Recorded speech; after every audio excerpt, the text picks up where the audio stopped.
রাজধানীতে গণমিছিল করছে বৈষম্য বিরোধী ছাত্র আন্দোলন। দুপুরে জুমার নামাজের পর বায়তুল মোকাররম থেকে মিছিল শুরু হয়।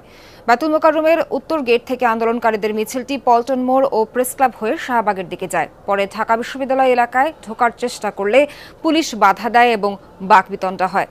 মিছিলটি প্রায় 10 মিনিট শাহবাগে অবস্থান করে। এ সময় তারা কোটা আন্দোলনে নিহতদের হত্যার প্রতিবাদে বিভিন্ন স্লোগান দেয়। পরে মিছিলটি নিয়ে তারা প্রেস ক্লাবে অবস্থান করে। সকাল থেকেই রাজধানীর গুরুত্বপূর্ণ পয়েন্টগুলোর সতর্ক অবস্থানে রয়েছে পুলিশ। এদিকে রাজধানীর সায়েন্স ল্যাবেও হয়েছে প্রতিবাদ মিছিল। শিক্ষার্থীদের সাথে যোগ দেয় শিক্ষক, অভিভাবক সহ বিভিন্ন শ্রেণী পেশার মানুষ। জুমা নামাজের পর মিছিলটি শুরু হয়। এ সময় তারা বিভিন্ন ধরনের স্লোগান দেয়। বিভিন্ন সড়ক ঘুরে সায়েন্স ল্যাবে অবস্থান নেয় শিক্ষার্থীরা। এ সময় ওই এলাকায় বিঘ্নিত যান চলাচল।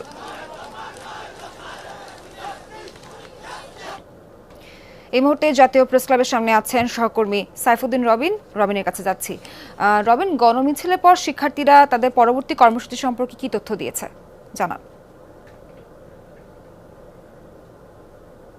এটি মূলত শিক্ষার্থীদের না, আসলে এই কর্মসূচি যেটি দ্রোহ যাত্রা অনুষ্ঠিত হলো বা শহীদ মিনারে এসে যে দ্রোহ যাত্রা এসে মিলল, সেটি সব ধরনের পেশাজীবীর এক ধরনের সম্মিলন ঘটেছে।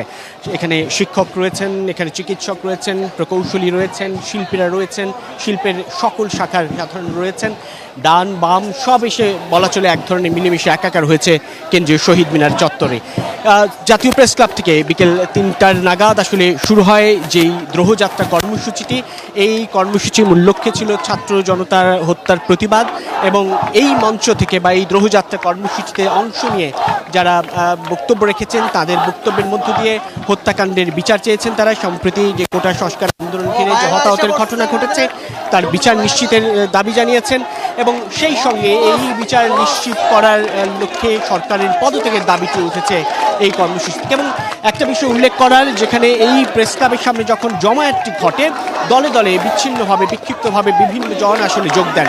এখানে সব শ্রেণীর মানুষ, বা যদি বলতে চাই উচ্চবিত্ত থেকে মধ্যবিত্ত, নিম্নবিত্ত, অনেকেই আসলে যুক্ত হয়েছেন, এবং কেউ গ্রাফিতি এঁকেছেন, কেউ নাটক মঞ্চায়ন করেছেন, কেউ জাগরণের গান গেয়েছেন।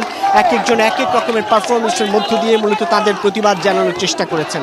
এবং এই কর্মসূচিটি মোটামুটি এই শহীদ মিনারে যখন আসে, ঢাকা বিশ্ববিদ্যালয় এলাকা কিন্তু ঘুরে আসে, অর্থাৎ বলা চলে প্রেস ক্লাব থেকে শুরু হয়ে দোয়েল চত্বর হয়ে রাজু ভাস্কর্য টিএসসির সামনে দিয়ে পরবর্তীতে শহীদ মিনারে এসে জড়ো হয় এই দ্রোহযাত্রা, যেটি এখন এই শহীদ মিনারের সমাবেশের মধ্য দিয়ে মূলত ইতি ঘটবে আজকের এই কর্মসূচির। এবং তারা বলছেন যতক্ষণ না পর্যন্ত আসলে তাদের, অর্থাৎ সাধারণ শিক্ষার্থীদের যে 9 দফা দাবি, সেই 9 দফা দাবি যতক্ষণ পর্যন্ত আদায় না হবে ততক্ষণ পর্যন্ত এই কর্মসূচি অব্যাহত থাকবে।